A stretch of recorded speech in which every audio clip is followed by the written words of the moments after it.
La corruption ne gagne pas de terrain au Sénégal. La corruption est déjà généralisée. C'est un fléau dans le pays. Il n'y a pas un seul secteur qui soit épargné. Et ce qui est encore plus inquiétant, c'est que les personnes qui ne sont pas aux affaires, on les voit déjà avoir des comportements corruptifs. Et ils ne sont pas aux affaires. Donc on se dit, mais le personnel politique que nous avons, mais si une équipe change, l'équipe qui vient, mais on a déjà vu les trahisons d'une certaine opposition. On a déjà vu la corruption d'une certaine opposition. Mais si c'est cette opposition-là qui vient au pouvoir, mais les Sénégalais seront toujours trahis dans leur choix, finalement. Et donc cette corruption-là, il va falloir, comme nous le disons, mais la combattre de manière frontale et brutale. Parce que si nous sommes là à nous dire, ça va être difficile, et on trouve des prétextes en disant, c'est parce que les salaires sont bas, eh bien, nous ne ferons jamais le travail. Il faut que nous ayons le courage d'affronter cette chose-là qui mine le pays, mais qui, si je puis dire, qui détruit toutes les valeurs dans ce pays. Allons dans nos familles. Allons dans nos familles. Combien de conflits dans nos familles? Mais toujours pour des questions financières. Combien de conflits dans les organisations? Quelles sont les organisations viables dans le pays? Toute organisation fondée, mais en un rien de temps, se retrouve en conflit, toujours pour des questions financières.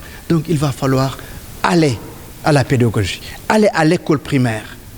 Nous n'avons rien contre l'enseignement de l'arabe, mais nous avons des priorités.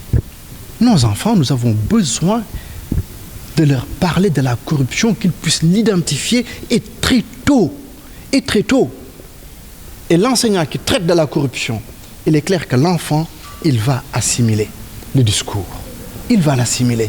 Mais nos enfants découvrent la corruption comme ça tout à coup lorsqu'ils commencent à s'intéresser à la politique et autres. Même nos enfants sont dans des comportements, mais corruptifs. Corruptifs parce qu'ils voient les adultes. Et il est temps que l'on aille à l'école primaire, commencer là-bas la pédagogie, parce qu'un enfant, on l'éduque, on l'instruit. Pour ce qui est des adultes, il va falloir appliquer les lois et les règlements. Sanctions. Mak ken doko yar, mak dang koy sanctionner. Et cette corruption-là, il faut qu'on en finisse. Mais malheureusement, de ce que nous voyons dans cette administration, on a l'impression que plus ou moins tout le monde est mouillé. Parce que personne ne vient en tout cas défendre le point de vue de Soundiata Nguéréo. Et actuellement, pour faire taire Damel Meïssa Fall, je vis un harcèlement, mais pas possible. Durant le seul mois de décembre, un de mes chantiers a eu 5 visites. 2 du service régional d'hygiène, 3 du service régional d'urbanisme. 5 visites, tout simplement pour me faire taire. Et pour un des chantiers, ils ont mis un arrêté donc, pour que les travaux ne se poursuivent pas. Très bien, mais c'est parce que les fonctionnaires de l'urbanisme, quand je suis allé là-bas en 2020, et je leur ai envoyé les preuves, sollicitaient un permis de construire, mais ils me faisaient tourner en bourrique. Je leur ai dit, eh bien tant pis, je m'en vais. Je fais mes affaires tout seul, parce qu'on ne va pas attendre que le prix des matériaux augmente, et puis donc je ne vais pas attendre une administration qui joue avec le temps pour que le dossier soit confié à un de leurs courtiers et autres. Donc le harcèlement contre Damel Meïssa Fall ne l'empêchera pas de parler, et ça, vous le savez pertinemment. Vous le savez. Donc nous allons continuer à faire le travail, nous allons continuer à dénoncer, mais surtout proposer. Pour le moment, nous mettons sur la table les propositions, si je puis dire, les plus ardues, les plus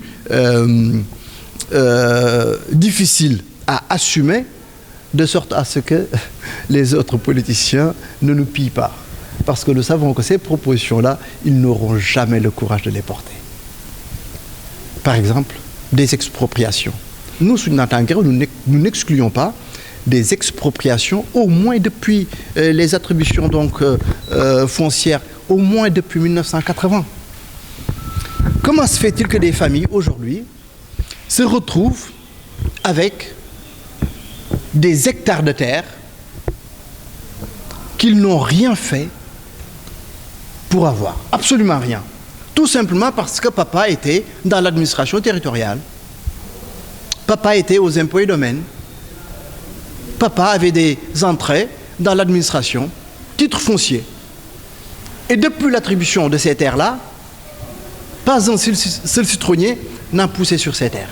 Donc ils n'ont rien produit pour le Sénégal. Qu'est-ce qu'ils attendent? Qu'une autoroute passe par là-bas. Et là, ils vont vendre à l'État du Sénégal. Ce qui faisait partie donc du domaine national. Ce qui nous appartenait à nous tous, on le leur a donné pour qu'ils nous le revendent à coups de milliards. Donc nous n'excluons pas les expropriations pour reprendre et rendre aux Sénégalais ce qui leur appartient. Maintenant, s'ils passaient vraiment pour la rupture et pour lutter hardiment contre la corruption, procédons aux expropriations. Ça se passe toujours comme ça, après une révolution.